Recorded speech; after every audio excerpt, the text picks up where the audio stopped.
Yo, yo, yo! How you living? One, how you feeling? Two, and how you living? How you feeling? How you doing? I tweaked. I don't know, but how you living? How you feeling? How you doing? First Source Fantasy. We're back. Alex, Ed, and Brandon. It's one of That the was three. three. No, that was three. All right. Today's episode we have the ADP dislikes with Ooh. rounds 1 through 7. Next week we're gonna do rounds 8 through 15 for likes and dislikes. But today we are just doing rounds 1 through 7 dislikes. Alex, Ed, and Brandon. First Choice Fantasy. Any other words, boys and boys? I just want to cut to the intro. He's a cutter. Let's cut to the intro.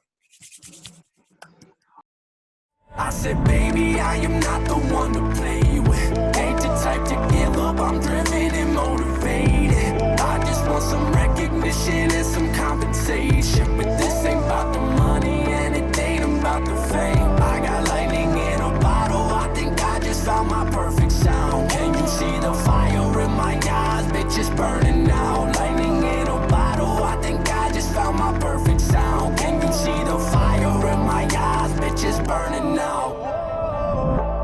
We're back. We're living. We're diving into these ADP dislikes, and I guess we could start off in round 1 with me and Brandon sharing the same dislike with Mr. Chubbity Chubb. Brandon, any reasons why you dislike Chubb? His red zone carries and his struggles within the 10-yard line. Over below.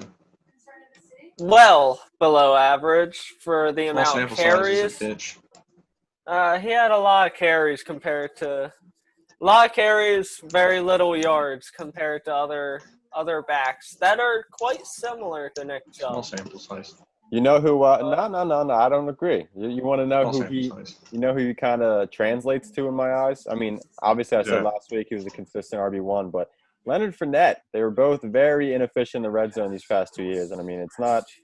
Kind of goes to show. I mean, they're kind of the same size, same talent, like realm of talent, I guess you could say. They don't receive well. I mean, obviously, you got the astronomical number of targets Leonard Fournette had last year, but Nick Chubb's upside is kind of questionable to me, so that's why I have him as a round 1 dislike.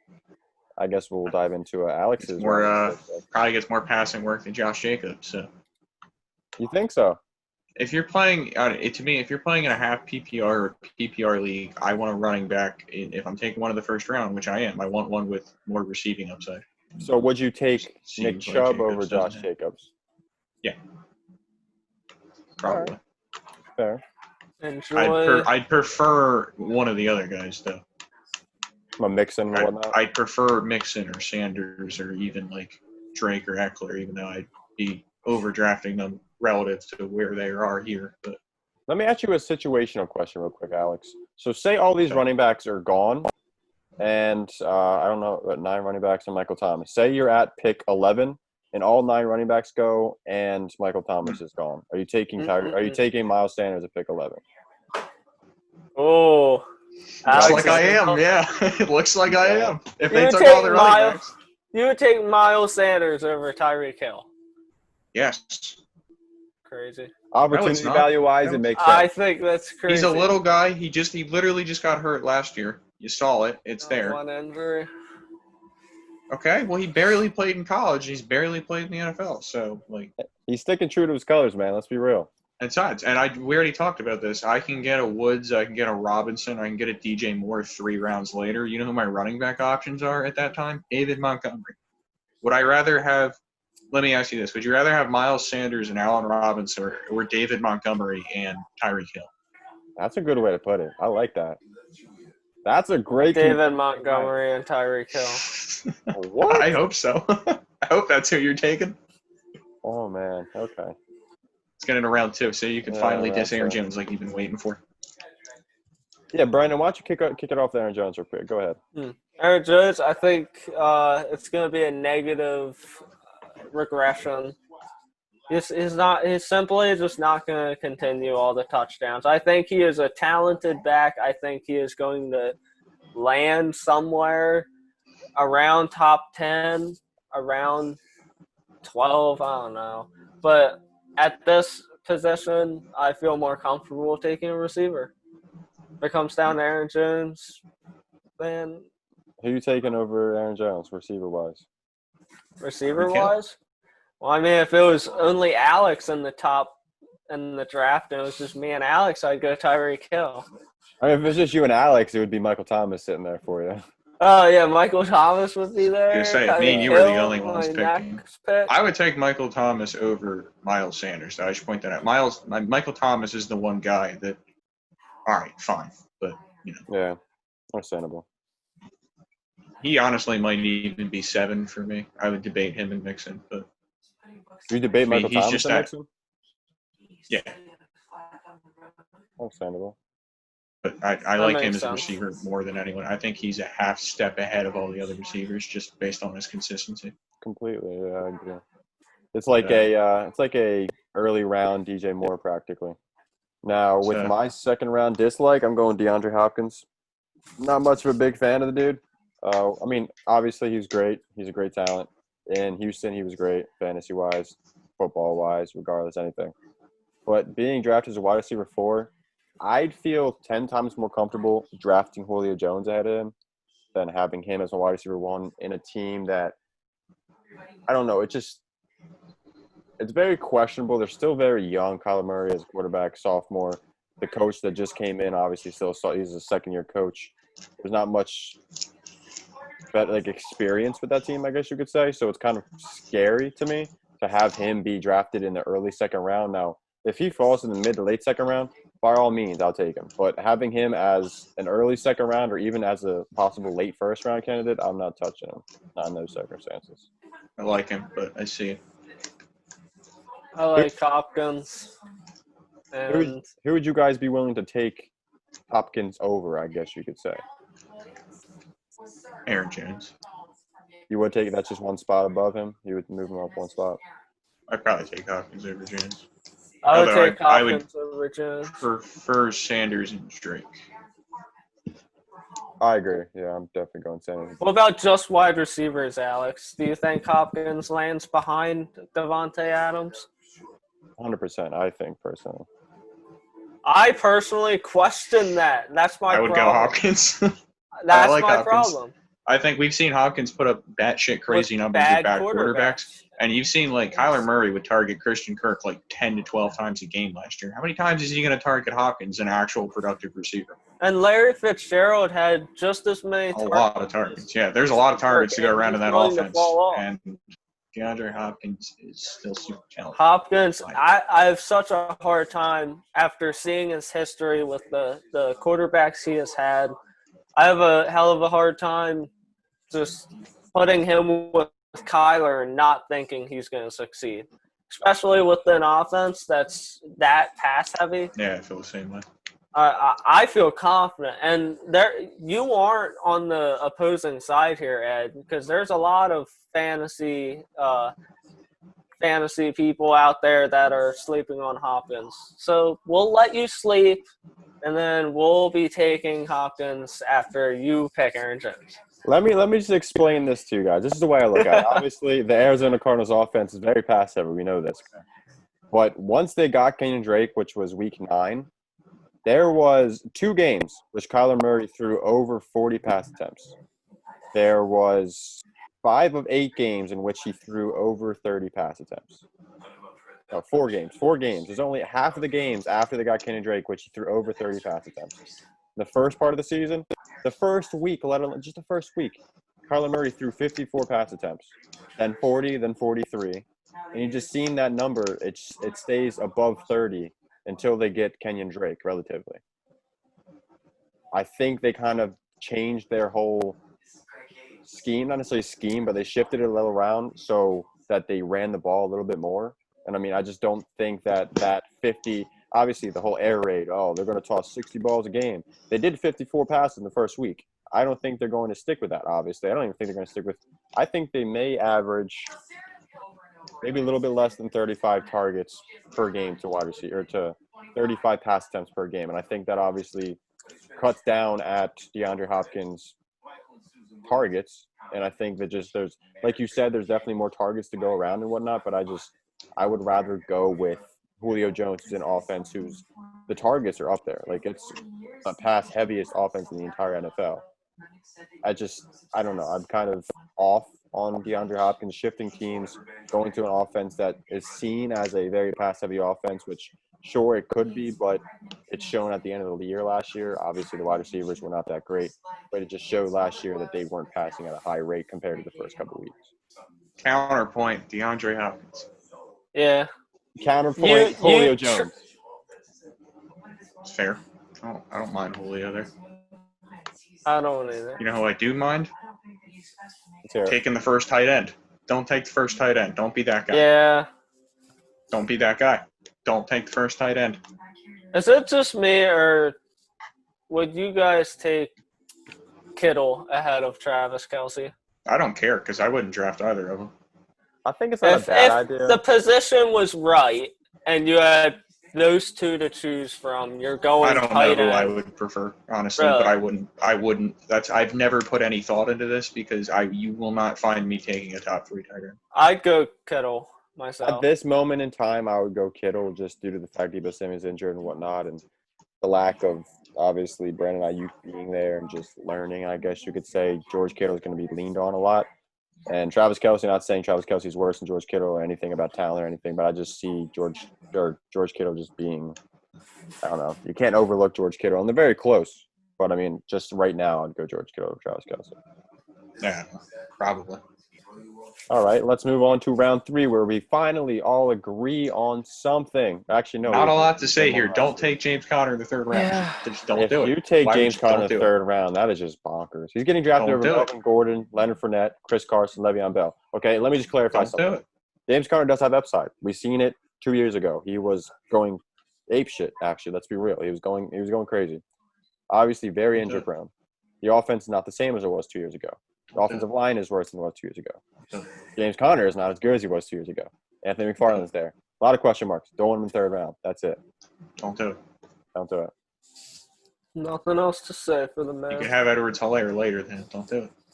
I did not notice that. Are you serious? Yeah. Or, yeah, wow. Oh, my God. By 7 picks. That's bonkers. Don't do it. Don't do it. Actually, Don't no. do it. We shouldn't be telling these people to do that because then, like, we're going to go into our redraft leagues. People will be like, oh, I don't want James Conner. He's shitty. And it's going to slide into, like, the 4th round. I'm going to feel obligated to pick him. But Yeah. Don't do it.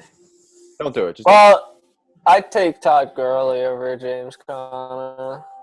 I agree. Me. I don't want either of them. See? That's running back 22 compared to James Conner running back 14. yeah, it's bonkers. Just don't do it. All right. Well, I guess we can move forward from the don't do it, Mr. James Conner, to the round 4 dislikes of T.Y. Hilton from me and Alex. Anything to say, Alex? I don't know why you would take him over DJ Moore or Allen Robinson. I really don't. I know I'd said good things about him when we discussed this, and I think highly of him, but the injury concerns are there, and, like, he's just not as high upside as those two, if you ask me. So don't do that either. I'm also willing to say that Phillip Rivers' arm is shot out, and I do not trust in it. Yeah, I And, don't really have a lot of faith in him myself. So So, sure, Yeah. it's an upgrade from Jacoby Brissett, but it's not that much of an upgrade to draft T.Y. is it like how much of an upgrade are we talking here? Slight, exactly. Not that Very much. slight. Yeah. I'd like No. to point out T.Y. Hilton was also in consideration. Almost had another 3 out of 3. But I had to go with David Johnson. Although I like Johnson, he's just going way too high in the 4th round. Like we just discussed with James Conner, he's being drafted beginning of the 3rd. I value David Johnson just about the same as James Conner. They're both guaranteed workload, but are their skills or their health still there for them? And that's what really matters. Who knows? I think David Johnson is a reach at the 401. I mean, I value Johnson behind David Montgomery. I'm looking at the running backs here. I mean, I take Terry McLaurin above David Johnson, and that's in the 6th round. That's a 2-round swing. Holy Another cow. reason to just take your damn running backs high. Yeah. Get stuck with this garbage. True. I like David Johnson. It's just there are players that I like a lot more when it comes to that situation. Understandable. I guess we can move on to round 5 dislikes with me and Brandon sharing the same player this time around. Keenan Allen. He's going as a 501 above Tyler Lockett, DJ Chark, DJ Moore. I would take every single one of those wide receivers over Keenan Allen. I would too. And I have a very strange stance on Tyler Lockett. And I would still take Lockett above Keenan Allen. I just think it's a questionable offense this year with Tyrod Taylor in there, and you don't really know what's going to happen, honestly. And while Keenan Allen is sure he's a consistent wide receiver, he's supposed to be consistent. I looked at his numbers last year, and he didn't seem to be too consistent on a fantasy performance output. Like the first 3 weeks, he was going crazy. Then he had 7, 3, 4, 8, 8, 5. You don't want that. Sure, that could be considered consistent. Consistently bad. I don't want that on my team. And, I'd definitely rather Tyler Lockett or DJ Chark or even DJ Moore. Definitely DJ Moore. I think the last one there would be DJ Chark. He's kind of inconsistent. But what about either of those quarterbacks? Kyler Murray tempting you? No? I'm not reaching on a quarterback. If a quarterback falls to me, I'm taking him, but I'm not going to reach and reach because you don't like one possession. Exactly. Yeah. Alex, let's dive into your Mr. OBJ dislike in round 5. I'm just not a big fan of him there. Even the ceiling might be decent, but I just don't like it. I believe it when I see it. I also have a comment on Odell Beckham Jr. At my work, there's a TV where you clock in, and in the top corner it shows news. Odell Beckham Jr. states that blonde hair is back, and so is the attitude. That's what he had to say. I watched his. You watched that? He sat down with Victor Cruz, Cam Newton, and Todd Gurley, and they just discussed the current matter of the world and whatnot. And it was a good conversation. I mean, it was just. And then he brought up blonde hair. I think somebody else brought up the blonde hair. I think it was Cam, and then he just made a comment on it. But yeah. Okay. He's not cocky like that. I think people are kind of it's just the news feed that it shows sounds so wrong impression of the actual conversation. Exactly. That's media for you. But as far as from a fantasy perspective, I don't know. Odell is definitely a question mark for me as well. It's too risky for me there, especially because if I'm picking in round 5, I need a productive receiver. I can't be dicking around with hoping Odell becomes a wide receiver 2 again. Would you take Stephon Diggs over Odell?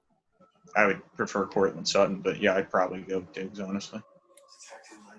That's fair. I think John Brown performed pretty damn well in that Buffalo offense, and I think Diggs is a good bit better than him. So I think Josh Allen's erraticness at quarterback is a fear. But that's the thing too. Josh Allen's just not a great quarterback, and I think Baker Mayfield, while still isn't a great quarterback, I think he's better than Josh Allen. Yeah, but I don't know. Odell and his injury history, I don't know if he's ever healthy. The only question mark I have is Stephon Diggs too, as well as Cole Beasley. He's going to soak up a lot of targets, but no, for real though, they got all the targets. He might take all the targets. Summon Cole. Yeah, Cole Beasley pops out of nowhere. But Raheem Mostert, I had a very, very strong. Not very strong, very kind of stance on him. I was going to save the dislike, but looking at Keenan Allen and 501, I was like, I'd rather label him as a dislike compared to Raheem Mostert going at 511. Just wanted to clarify that. I guess we'll move on to round 6 dislikes, and we all have different people for a change. That's crazy. Wow. AJ Green, who is currently going as the 6'2", which is not very beautiful to me when you can draft. A little too high for me myself. Kareem Hunt, Marquise Brown, even Deebo Samuel, Derrius Guice, Cortland Sutton even. I would take Sutton over him in a heartbeat. There's not even a question about that. Now, it gets questionable once you get the Brandon Cooks. I would still take Brandon Cooks over AJ Green. Yeah. I just have too many question marks. I'm not saying he won't perform. I'm not saying he won't perform. Because if he performs, good for him. I'm not saying I didn't expect it, but it's questionable. I don't want to take too much of a risk with this pick. I'd rather have guaranteed production. Yeah, especially with the strategy of going running back. You're looking for safe, wide receiver, dependable starts. Exactly. This round, so That makes sense.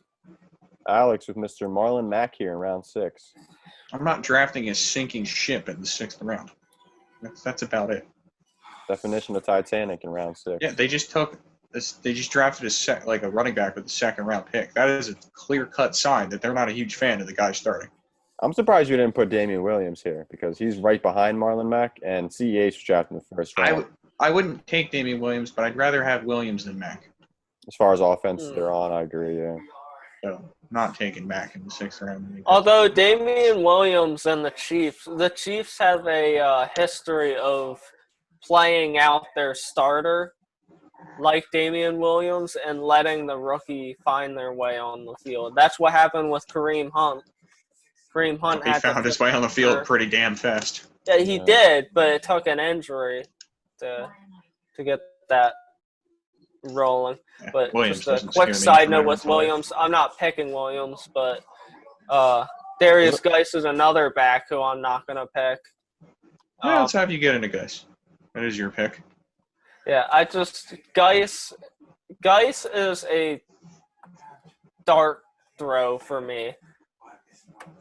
He's a dart throw for me. I could see him go. I look up and I see Ed's just shameful Because face. I love Derrius Guice, but I agree with you. I think as a 6th round dart throw, it's very risky and it's not worth it. I think he's definitely has skill. Like you see it, but like, I mean, it sucks. But we're talking fantasy, not anything else. But Derrius Guice, he hasn't shown he can stay healthy. He is a 10th round pick at best in my head. That's a little bold of you, but I mean, I guess it's fair. That still hurts though, just because of the fact that Derrius Guice. I mean, 10th round's like Darrell Henderson, but I guess I get it just from an injury perspective. Way too much risk in the 6th round. But then we shift to the 7th round, where I like risk. Obviously, talked about Cam Akers last episode. If you want to go watch that. Now with round 7 dislikes, we have Mr. Alex and myself disliking Aaron Rodgers in the 7th, which it's just common sense. If you're taking Aaron Rodgers over Drew Brees, stop watching the video right now if you even got to this point. He's not going to be quarterback 7. He's not. He's not being over Drew Brees either. Taking him in the 7th round is just nuts. Yeah, that too. That's just certifiably stupid. Yeah. Not much of an upside with him. I mean, I think he had like a few games last year where he literally boomed, but it was just based off who the fuck's he throwing to? 5-yard touchdown from Marquez Valdez-Scantling. It's not going to stay. Yeah, no, I'm not. Sustainable. Taking Definitely not. Round 7. I don't even think that should be a question. As soon as I saw that name, I was like, oh, well, that's the dislike. Big red flag as soon as I see his name. I wanted to point out Rob Gronkowski, but I was hoping Brandon would, which he did. I did. Rob Gronkowski, what the hell? Like, I understand. Like, he comes back. He might be healthy again. Yay. But what? It's the 7th round. And 4th pick of the 7th round. Yeah, like, I understand. He's got the upside. But come on. These tight ends going after him, Hunter Henry. Yeah, he's been injury prone, but he also came back and was lighting up. Yeah, you have good tight ends going after him. You have good tight ends after him, and it makes no sense in the 7th round to pick up a tight end who hasn't played, who has had history of being unhealthy, when you've got clear-cut, better tight ends behind them. Straight up. I agree 1,000% on that one. Same here.